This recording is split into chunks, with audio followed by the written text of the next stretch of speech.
लिया हाथ में, वो धोता है पानी की छींटे मार मार के, और हल्के से गुदगुदी करता होगा। आप जानते हैं तलवे में अगर कोई हल्के से हाथ घुमावे,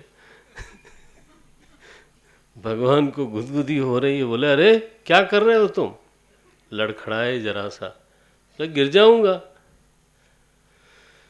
कहता है महाराज अगर आपको पतित होने का डर है,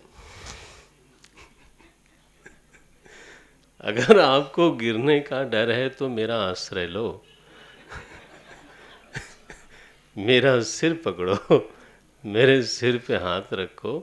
कहना तो ये चाहता था, लेकिन कहता है मेरा सहारा लो, बिना मेरे सहारे के आप खड़े भी नहीं रह सकते। आज जब भगवान ने उसके सिर पर हाथ रखा, उसके हाथ में भगवान का पाँव है, धोता है। देवता लोगों ने कहा महाराज ये दृश्य तो कभी नहीं देखा था मैंने, बहुत बार मैंने भक्ति देखी, केवट आनंद उमगी अति आनंद उमगी अनुरागा, चरण सरोज पखारन लागा, बरस सुमन सुर सकल सियाई। बार बार पुष्प वृष्टि होती है। देवता लोग ईर्ष्या करते हैं कि अरे बताओ, हाथ में भगवान के पैर हैं और सिर पर भगवान का हाथ है। ऐसा अद्भुत दृश्य हमने देखा। दोनों पैर बारी बारी करके धोया, बहुत उनको हिलाया डुलाया महाराज। बोले अब ठीक है, अब आपका पाँव चमक रहा है, मेरे ख्याल से तो अब कोई धूल नहीं है, अब सीधे चढ़ जाओ नाव में, नीचे मत रखना। तो भगवान नाव में चढ़े, जानकी जी चढ़ी, लक्ष्मण जी चढ़े, पद पखार जल पान करी, फिर चरणामृत का पान करता है। पितरों को अर्पित किया, तर्पण किया। पितर पार करी प्रभु ही पुनि मुदित लय गयऊ लई पार। आनंद मंगल से झूमते झामते सीधे थोड़ो गया। बोले हाथ में आए हैं, रोज थोड़ो आएंगे। आज तो मैं पहले उधर ले जाऊंगा, फिर उधर से उधर ले जाऊंगा। गंगा जी में विहार कराते कराते कराते भगवान भी चुप है, मस्त है। क्या भाव है इसके। निषाद राज वहीं थे, राजा थे, कह रखा था मौन व्रत लेना। आप बोलना नहीं बीच में, आप राजा हो, बीच में टोकोगे तो मेरा क्या होगा। ना चुप रहना। जब पार चले गए तो यहाँ वर्णन आता है, उतरी ठाड़ भय सुरसरी रेता। भगवान उतरे, गंगा जी की कोमल शुभ्र बालुका में खड़े हुए। जानकी जी उतरी, लक्ष्मण जी उतरे, और लिखा है गुह जो निषाद राज है वो भी उतरा। चारों उतर के जब खड़े हुए, केवट ने नाव लगाई। केवट उतरी दंडवत कीन्हा। केवट उतर करके दंडवत प्रणाम करता है, लेट गया बिल्कुल विभोर हो करके। प्रभु ही सकुच। भगवान को संकोच होता है कि मैंने इसकी सेवा ली, इसको कुछ दिया नहीं। पिय ही की सिय जाननी हारी। जानकी जी को पता है कि राम जी के हृदय में क्या आया होगा। उन्होंने अपनी मुद्रिका उतारी, बोले प्रभु इसको कुछ उतराई दिया जाए। कहे कृपाल ले ही उतराई। तब केवट जो है ना, अकुला करके व्याकुल होकर के चरण पकड़ता है, बोलता है महाराज नाथ आज मैं कहाँ न पावा, आज मुझे क्या नहीं मिला। अब भगवान विनोद करते हैं, अब केवट की तो हो गई। बोले अच्छा केवट तुमको क्या मिला। बोले बताओ। बोले बताओ, यही तो सुनना चाहता हूँ। मिटे दोष दुख दारिद दावा। ये चार चीज़ें मिट गई प्रभु आज। संताप मिट गया, दारिद्र्य मिट गया, दोष मिट गया, दुख मिट गया। भगवान ने कहा ये तो सब मिट गया, मिला क्या तुमको। तुमने कहा था आज नाथ मैं काह न पावा, मिला क्या? बोले महाराज मिलना तो मिला हुआ है पहले से, प्राप्तस्य प्राप्ति है। उस प्राप्त में, प्राप्त आत्मानंद में ये चार बाधक थे, दोष, दुख, दारिद्र्य और दावा। भीतर जो ये दावा न लगा हुआ है, इसकी वजह से आत्मानंद में बाधा आ रही थी, यह आपने मिटा दिया। मिला तो मेरा अपना स्वरूप, प्रभु अब कुछ चाहिए नहीं। अब कछु नाथ न चाहिए मोरे, दीन दयाल अनुग्रह तोरे। ये मेरी साधना का फल नहीं है, ये आपके अनुग्रह का फल है। प्रजहात यदा कामान जो बोला गया है, ये केवट को मिला। देख रहे हैं, सो अध्यात्म के शिखर पर, भारतीय अध्यात्म शास्त्र में अध्यात्म के शिखर पर वशिष्ठ जी भी खड़े हैं, केवट भी खड़ा है। यहाँ साम्य है, बाहर कभी साम्य होता नहीं। बाहर तो बुद्धि में भेद है, परिस्थिति में भेद है, जाति में भेद है, योग्यता में भेद है, बाहर तो भेद रहेगा। लेकिन जब आप अध्यात्म की तरफ चलोगे ना, तो अध्यात्म का जो उच्चतम शिखर है, अगर वहाँ कोई अगस्त्य, अगर वहाँ कोई भरद्वाज, अगर वहाँ कोई वशिष्ठ जी पहुँचते हैं, तो वहीं पर शबरी, वहीं पर केवट, वहीं पर निषादराज, वहीं पर कोलभील भी पहुँचते हैं। ठीक है, ये साम्य पकड़ना चाहिए। अपने कर्म में रह करके मैं वहीं पहुंच सकता हूं जहां कोई ऋषि पहुंचता होगा। ये अध्यात्म शास्त्र है। निषाद बोलते हैं, अब कछु नाथ न चाहिए मोरे, प्रजहाति यदा कामान सर्वान पार्थ मनोगतान। और वो भी मेरी साधना के फल के रूप में नहीं। दोनों, साधना का फल हो तो साधना का कर्ता भाव ही आ जाए। ईश्वर प्रधान साधना है, कर्तृत्व प्रधान साधना नहीं है, अनुग्रह प्रधान साधना है। कोई कोई साधक लोग ना कर्ता प्रधान साधना करते हैं। मैं ये करूँगा, संकल्प लिया, फिर उसका तरीका खोजा, फिर दृढ़ता से पालन किया। ये सब करते कराते लोग हैं। मैं तो हमेशा फेल होता हूँ, मैं तो साफ साफ बोलता हूँ।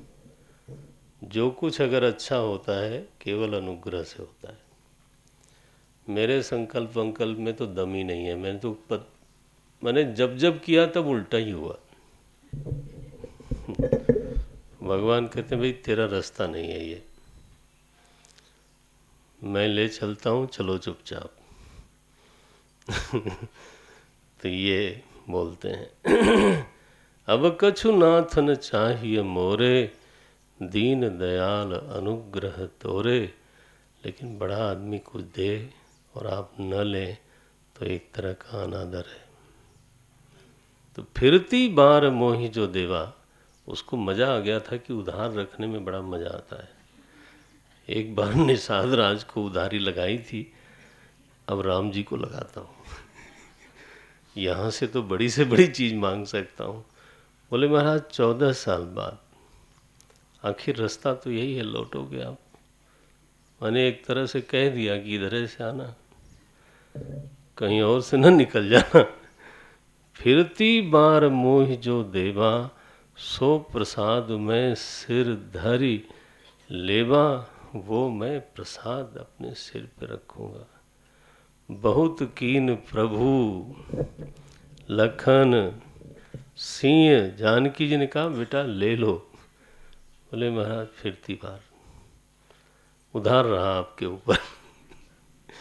ये बहुत बढ़िया चीज़ है उधारी, नकद बड़ा गड़बड़ है, उधार चाहिए। जब उस पार गए हैं, भगवान गंगा जी में स्नान किया, पार्थिव पूजन किया है। तब मज्जन करि रघुकुल नाथा, पूज पार्थिव नायो माथा। गंगा जी को प्रणाम किया। ऐसी तो महिमा है गंगा जी की, बताओ। जानकी जी जाती हैं गंगा जी के पास, बोले अगर देवर और पति के साथ मैं सकुशल लौटी तो माता जी आपकी पूजा करूंगी मैं। ये सकाम भक्ति है। हम लोग जानकी जी से थोड़े ऊपर वाले लोग हैं, तो हम लोग हमेशा एक ढोंग रचते हैं, सॉरी, निष्काम निष्काम। सकाम बोला नहीं कि दूसरा अपनी आंख से गिरा देता है। गिरा दे चाहे चढ़ा दे, उसमें आपका क्या बनता बिगड़ता है। कामना है तो उनसे कहूँगा, अगर उनको अच्छा नहीं लगता तो या तो पूरा कर दें या कामना मिटा दें, बात खत्म। वो उनका काम है, मेरा काम थोड़ो है। मेरे पास कामना है तो मैं कहाँ रखूं? तो अपने माँ बाप के पास ही रखना पड़ता है ना। अगर उनको पसंद नहीं आती है तो मेरी कामना मिटा दें, या पूरा करके मिटा दें। पूरा होने से भी तो मिटेगी। बस, तो जानकी जी ने दिखाया कि लोक रिवाज में लोग अपने कामना की चीज़ें मांगते हैं, उसको आप निंदा दृष्टि से मत देखना। अब चले लोग और कहीं पेड़ के नीचे सोते हैं, गांव गांव से गुजरते हैं, हर जगह दौड़ दौड़ के लोग भगवान का दर्शन करते हैं।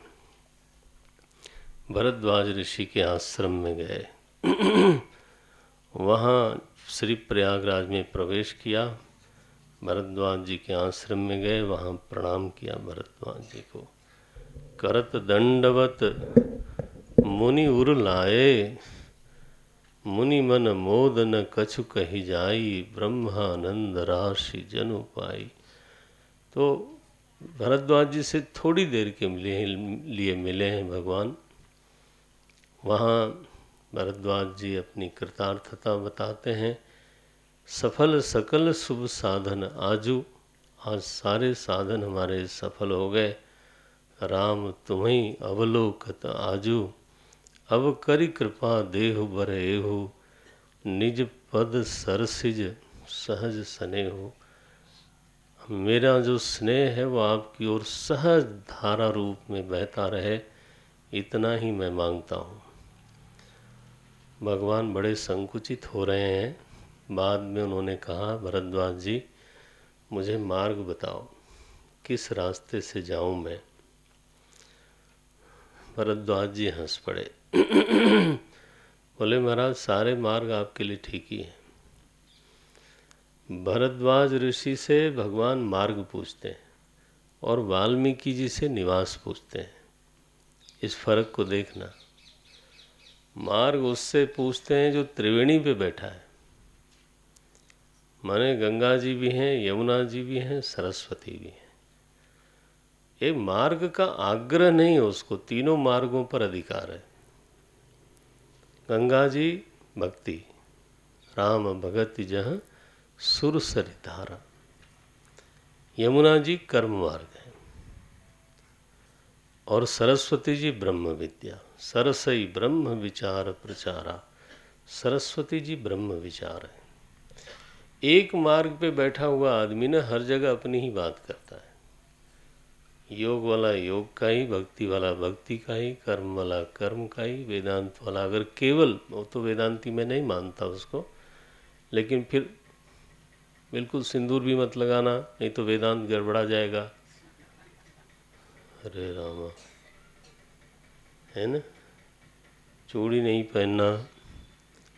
मेरे बच्चों ने ही कभी मुझे बताया था कि कोई एक महावेदांती भैया ये कोई चिड़िया है ब्रह्म ज्ञान जो ताली बजाने से उड़ जाती है। माने वेदांत कोई ऐसी ब्रह्म विद्या है, सर्वथा वर्तमानोपि सयोगी मयि वर्तते।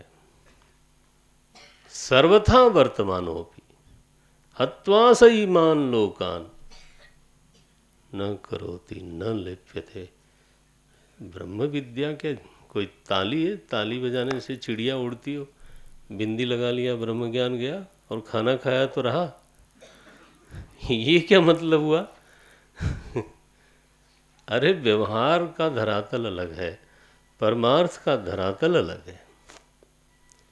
व्यवहार में तो वैसा रहो जैसा आपका व्यवहार मांगता है। जिस जगह की जो रीति है, नीति है, रिवाज है, पहनावा है, जो भाषा है, जो भूषा है, व्यवहार व्यवहार की तरह होना चाहिए। परमार्थ में कहाँ उसको घुसेड़ रहे हो?